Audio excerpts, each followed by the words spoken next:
So আমিও ভারতের দালাল হয়ে গেছি, মানে বাংলাদেশের ভোটের রাজনীতিতে, নির্বাচনী রাজনীতিতে এনসিপি কিছুই না এখনো। জাতীয় ঐক্যমত্য কমিশনের যে বৈঠক হয়েছে সেখানে বিএনপি, এনসিপি, জামায়াত সহ আরও অনেক রাজনৈতিক দল ইনভাইটেড ছিল কম্বাইন্ডলি। আমরা খেয়াল করেছি এই ঐক্যমত্য কমিশনের প্রথম যখন বৈঠক শুরু হয়েছিল সেখানে এই কমিশনের প্রধান ডক্টর ইউনূস স্বয়ং, তিনি সহ অন্য সদস্যরা ছিলেন। দ্বিতীয় পর্যায়ের শুরুতে তিনি আবার সবাইকে ডেকেছিলেন। এখানে নানান দল নানান কথাবার্তা বলেছে, কিন্তু একটা খবর সব কিছু ছাপিয়ে সামাজিক মাধ্যমে আলোচনার বিষয়ে পরিণত হয়েছে। সেটা হলো জনাব নাহিদ ইসলামের সাথে বিএনপি নেতা জনাব সালাউদ্দিন আহমেদের এক ধরনের বিতণ্ডা হয়েছে। আমি এটাকে নিয়ে একটু আলাদাভাবে এবং গুরুত্ব দিয়ে আলোচনা করতে চাই, কারণ জনাব নাহিদ ইসলাম যে বক্তব্য সবার সামনে দিয়েছেন বলে এখানে দেখা যাচ্ছে, এবং অবশ্যই এখানে প্রধান উপদেষ্টা নিজে উপস্থিত ছিলেন, তার সামনে এই বাকবিতণ্ডা হয়েছে। সেখানে যে অভিযোগটা করা হয় নির্বাচন চাওয়া নিয়ে, এটা নিয়ে আসলে সামনের বাংলাদেশে খুবই গুরুত্বপূর্ণ আলোচনা হওয়া দরকার। কারণ যেই নির্বাচন চাক না কেন তাকে ভারতের দালাল ট্যাগ দেয়া হয়।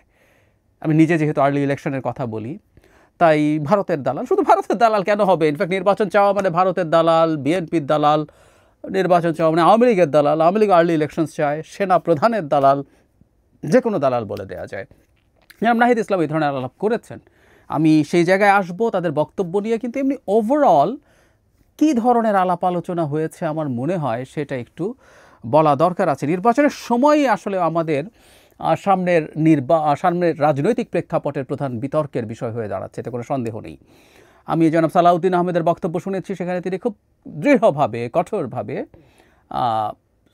খুবই সোবার ভঙ্গিতে, কিন্তু তার ভাষার শব্দ চয়ন খুবই কঠোর ছিল। সেখানে তিনি জানিয়েছেন যে কোনো কারণ নেই যে ডিসেম্বরের পর নির্বাচন যেতে হবে।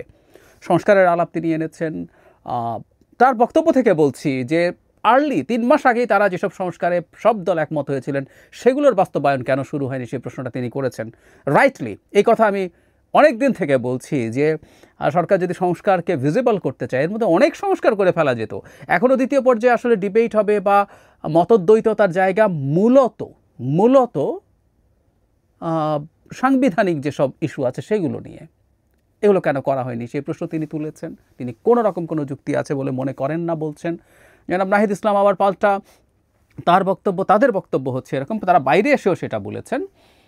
আমার মনে হয় নাহিদ ইসলামের আগে জামায়াতের বক্তব্য বলা উচিত। বাংলাদেশের ভোটের রাজনীতিতে, নির্বাচনী রাজনীতিতে এনসিপি কিছুই না এখনও, শুধুমাত্র আমাদের এই মুভমেন্টের কিছু সিগনিফিক্যান্ট ফেস আছে বলে আমরা তাদেরকে গুরুত্ব দেই, আদারওয়াইজ কিচ্ছু না। সামনে নির্বাচনে এনসিপি কোনো ফ্যাক্টর না, এটা আমাদের মেনে নিতে হবে।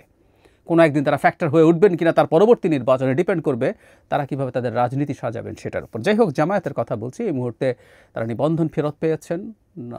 নিবন্ধন না থাকলেও তারা তো নিষিদ্ধ দল ছিলেন না, তারা দ্বিতীয় সর্বোচ্চ দল, সবচেয়ে বড় দল। তারা খুব রিজিড হয়েছেন তা না, আমরা বুঝলাম যে জামায়াতে ইসলামী ইভেন ডিসেম্বরেও নির্বাচন মানতে পারেন, তবে তাদের প্রেফারেন্স আমার মনে হলো রমজানের আগে ফেব্রুয়ারি মাসের ওই একটা টাইমলাইন আছে, আরেকটা হচ্ছে এপ্রিলে। আমি আগে একদিন বলেছিলাম এটা এরকম হতে পারে যে রমজানের আগে তাফসিল ঘোষণা করা হলো, রমজানের মধ্যে অফিসিয়াল কাজগুলো, মনোনয়নপত্র জমা দেওয়া, যাচাই বাছাই, এটা উইথড্রয়ালের শেষ সময়, এগুলো এরপর রমজান মানে ঈদের পর 2 সপ্তাহ ক্যাম্পেইনের টাইম দিয়ে নির্বাচন মিড অফ এপ্রিলের মধ্যে, এটাই শেষ সময়। কারণ তারাও বলছেন, আমিও মনে করি যে মে জুন আসলে নির্বাচনের জন্য কোনো রকম কোনো ভালো কিছু হতে পারে না। কিন্তু যেটা জরুরি মানে ডিসেম্বরে নির্বাচন হওয়া যাবে না, এই টাইপের আলাপ জামায়াতের দিক থেকে নেই। এনসিপি যে কথাটা বলেছে সেটা ভেরি ইন্টারেস্টিং। সেটা হচ্ছে তারা চান কোনোভাবেই জুলাই চার্টারের আগে যেন নির্বাচনের তারিখ ঘোষণা করা না হয়। আমরা খেয়াল করব, তাহলে জুলাই চার্টার জুলাই মাসে হবে। এখানে বিএনপির সাথে কিন্তু তারা ক্রমাগত কনফ্লিক্ট করে যাচ্ছেন, আর সেই জায়গাটায় আসব। তাহলে জুলাই মাসে যদি চার্টার হয় তার আগে করা যাবে না, এবং জুলাই চার্টার দেখে তারা জানাবেন নির্বাচন কবে হওয়া উচিত। খুবই উদ্ভট কথা কেন বলছি? জুলাই চার্টার হওয়ার পর যা যা কাজ করা দরকার আছে সেগুলো আসলে সরকার করবে, সরকার নিজে বুঝবে যে কত সময় তার লাগতে পারে। এখানে একটা ইন্টারেস্টিং ব্যাপার আছে, জনাব সালাউদ্দিন আহমেদের বক্তব্যে যে ডিসেম্বর নিয়ে অনেক কঠোর কথা বললেও একটা ইন্টারেস্টিং বাক্য তার বক্তব্যের মধ্যে ছিল, সেটা হলো এর চেয়েও যদি বেশি সময় লাগে সরকার তাহলে জনগণের সামনে সেটা ব্যাখ্যা করবে। ইনফ্যাক্ট আমরা এই কথাটাও বহুদিন থেকে বলছি, এই যে ছোট প্যাকেজ আর বড় প্যাকেজের নামে ডিসেম্বর আর জুনে বারবার সরকার বলছে যে কেন বড় প্যাকেজ বা কোন কোন কাজগুলো করার জন্য 6 মাস বেশি সময় লাগতে পারে বলে সরকার মনে করছে, সেটা তাদেরকে জানাতে হবে।